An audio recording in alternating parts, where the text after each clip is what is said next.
Good evening everyone. Myself Diksha. I am senior nursing tutor RPIIT campus Bastada Karnal. Today I have discussed my previous topic ECT. So in this session I have discussed about types of ECT. So they have discussed one by one. First one, direct ECT. Second, modified ECT. Third, unilateral ECT. Then last, bilateral ECT. तो आगे हम बात करेंगे पहले कि electrodes की हम placement कैसे करेंगे, देन हम टाइप को बाद में डिस्कस करेंगे। First one, bilateral. जो बाइलेटरल जब हम ईसीटी प्रोवाइड करते हैं, most common, most effective, most cognitive dysfunction.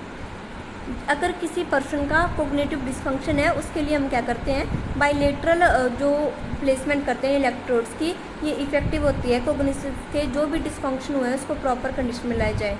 दूसरा जाती है हमारी, इसमें दिखाए गए हैं डायग्राम्स में भी, जो राइट वाले यूनिलेटरल है, जो हेड को कंपोज करके दी रखी है, जिसमें क्या होता है, लेस कोग्निटिव इफेक्ट में भी लेस क्लिनिकल इफेक्टिव। ये लेस कोग्निटिव इफेक्ट शो करती है और लेस क्लिनिकल इफेक्टिव है बाइलेटरल से। Then a modern ECT, electrodes are placed on the side of a patient head just above the temples. जो modern ECT आ गया है वो प्लेस्ड की जाती है side of the patient head just above the temples. The patient is given anaesthetic injection and a muscle relaxant to stop muscle contraction that can lead to the broken bones. जो patient है, सबसे पहले हम जो anaesthetic का role भी होता है उसमें, वो एनास्थेटिक इंजेक्शन प्रोवाइड करता है, लगाता है पेशेंट को, जिससे पेशेंट के मसल हैं वो रिलैक्स हो जाते हैं, ताकि वो स्टॉप हो जाए, मसल कॉन्ट्रैक्शन ना हो, ताकि ऐसा ना हो कि जो हमारी बोन है ब्रेक हो जाए, तो वो बोन ब्रेक है से प्रिवेंट करके रखता है। Then a small electrical current is pass throughout the brain. उसके बाद क्या किया जाता है, एक स्मॉल इलेक्ट्रिकल करंट पास किया जाता है throughout the brain. Then इसमें बताया गया कि मॉडर्न ईसीटी है, उसमें जो इलेक्ट्रोड की प्लेसमेंट है वो कैसे की जाएगी। Each electrode is place 2.5 to 4 centimetre and 1 to 1.5 inches on the midpoint a line joining the tragus of the ear and the lateral canthus of the eye। ये देखो डायग्राम में शो रहा है हमारा, जो यूनिलेटरल की है ये इसी साइड से और हेड की, और जो बाइलेटरल है वो बोथ साइड से है। और जो बाइलेटरल है, और इसमें भी बताया गया है कि बायो टेम्पोरल प्लेसमेंट, जो इलेक्ट्रोड्स की पोजीशन है सेम पॉइंट रहेगी बोथ साइड से, और जो यूनिलेटरल प्लेसमेंट है वो नॉन डोमिनेंट हेमिस्फीयर की तरफ प्लेसमेंट की जाती है।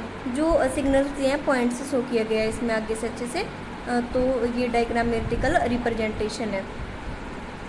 आगे हम देखेंगे कि जो हम किसी को ईसीजी प्रोवाइड कर रहे हैं, क्यों प्रोवाइड कर रहे हैं, उसकी इंडिकेशन क्या है।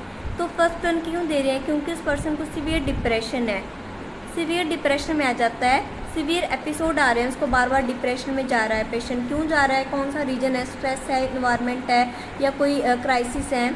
दूसरा जाता है need for rapid antidepressant response, for example due to failure to eat और drink, in depressive stupor, high suicidal risk. Third one, failure of the drug treatment. First one तो आ गया हमारा, सीवियर एपिसोड है, उसके depression stage के बार बार आ रहे हैं और सीवियर ले आ रहे हैं, उसको यहाँ तक नीड पड़ रही है हॉस्पिटलाइजेशन की।